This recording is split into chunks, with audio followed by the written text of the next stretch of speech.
In 1963, a man in central Turkey was renovating his basement. His chickens kept disappearing through a crack in the wall. When he finally broke through to find out why, he found a staircase, and that staircase descended 85 meters into a city carved for 20,000 people. A city that had been sitting there, empty, directly beneath his house, for centuries. Ancient sites still exist beneath the streets of modern cities, rediscovered by accident, often by ordinary people with no idea what lay under their feet. Some held 20,000 refugees. One held the oldest handwritten document ever found in Britain. All of them were lost, sometimes for centuries, until someone knocked through the wrong wall or dug in the right place. Derinkuyu, Turkey. In 1963, a resident of Derinkuyu in Nevşehir province was renovating his home and kept noticing his chickens disappearing through a crack in the basement wall.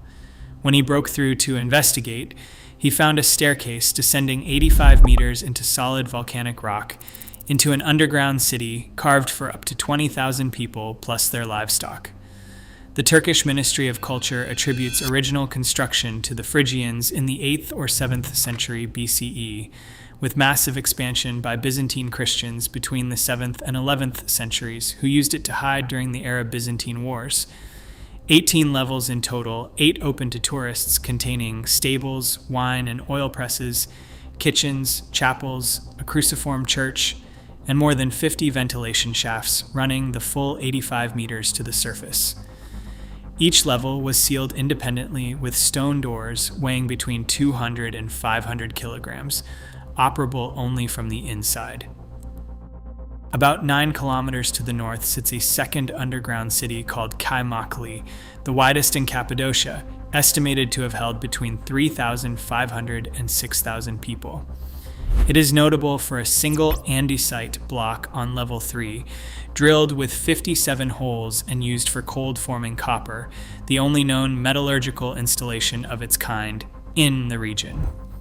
The two cities were reportedly linked by a 9-kilometer tunnel that has since collapsed in sections. Write in the comments where you are watching from. Curious to see how far this reaches.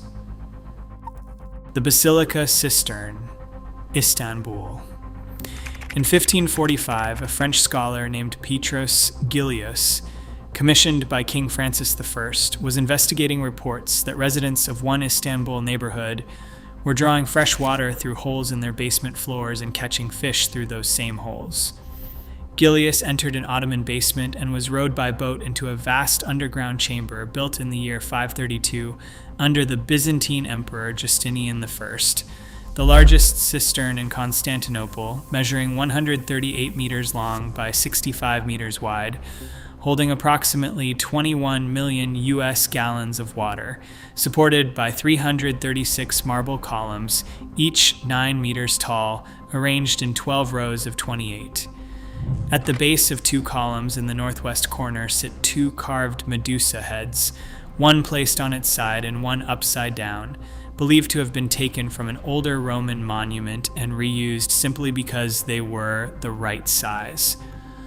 Mark Twain described the cistern in 1869, Sean Connery rode through it as James Bond in 1963, and after a 5-year restoration, it reopened on July 22, 2022.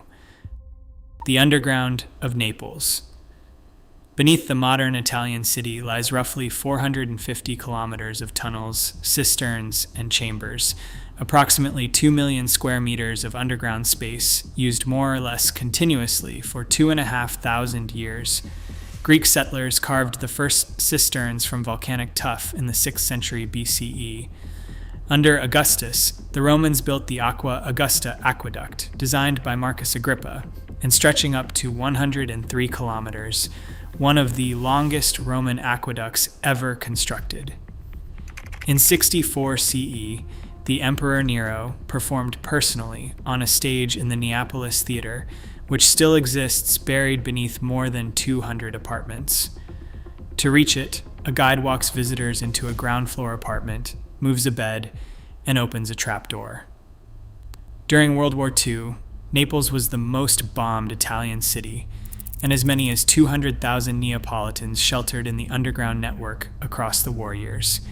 In 2004 and 2005, geologist Gianluca Meinen, acting on a tip from a 90-year-old war survivor, rediscovered a Bourbon-era tunnel containing a police impound yard full of vintage Fiats, Vespas, and broken fascist-era statues that had been sitting underground untouched for decades. If this is the kind of history you want more of, subscribing helps us keep going. The Basilica of San Clemente, Rome. About 400 meters east of the Colosseum, the church you enter at street level was built around 1099. Beneath it sits a 4th century basilica attested by St. Jerome in 392, and beneath that lie a set of 1st to 3rd century Roman buildings, including a Mithraeum installed around the year 200. All of it was lost for centuries until 1857, when Father Joseph Maluli, an Irish Dominican prior, began digging and reached the Mithraeum around 1867. It is a small vaulted chamber about 9.5 meters by 6 meters, with a stone altar carved with the image of Mithras slaying a cosmic bull, and an inscription naming the donor as Gnaeus Arius Claudianus. On one wall of the 4th century basilica, an 11th century fresco contains what many scholars consider the earliest monumental use of vernacular Italian. It shows a Roman patrician swearing at his servants in Proto-Romanesco, calling them, in a polite translation, sons of questionable women. The Irish Dominicans took over the basilica in 1677 and still run it today. Tenochtitlan, Mexico City. The modern Mexican capital sits on the island where the Aztecs built Tenochtitlan, which Hernán Cortés destroyed on August 13, 1521. The Spanish drained the lake, built a cathedral on top, and the exact location of the Aztec Great Temple was forgotten for almost 4 centuries until February 21, 1978, when electrical workers laying cable struck the Coyolxauhqui stone, a 3¼ meter, 8-ton carving of the dismembered Aztec moon goddess. In 2006, a second monolith came up, the earth goddess Tlaltecuhtli, 4 meters by 3.6 meters, 12 tons, larger than the famous Sunstone.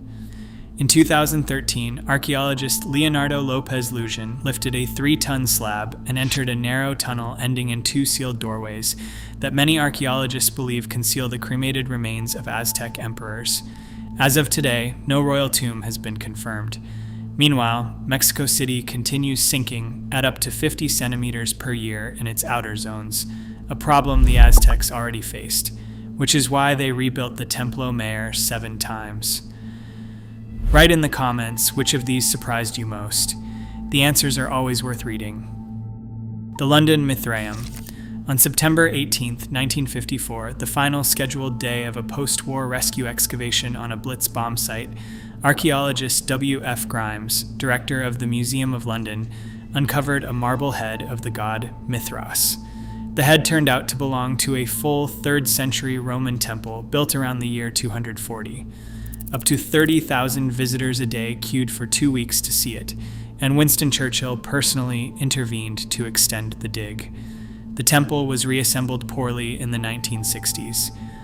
When Bloomberg built its European headquarters on the original site, it funded a full excavation from 2010 to 2014, recovering more than 14,000 Roman artifacts from the waterlogged Walbrook mud, including 405 wooden writing tablets.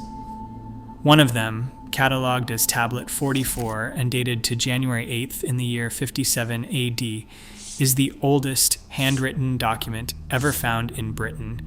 Not a poem, not a prayer, not a military order, but a promissory note. A freedman named Tibullus acknowledging he owes another freedman 105 denarii for merchandise sold and delivered, roughly half a Roman soldier's annual pay. The temple reopened to the public on November 14th, 2017. 7 sites, one pattern running through every one of them. Each was lost by accident and recovered by accident. A chicken walked through a basement crack. A French scholar rode through an Ottoman kitchen.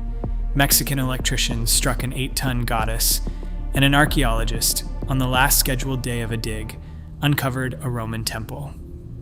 Modern cities are still accidentally excavating themselves, and the sites that survive are the ones that modernity has not yet paved over.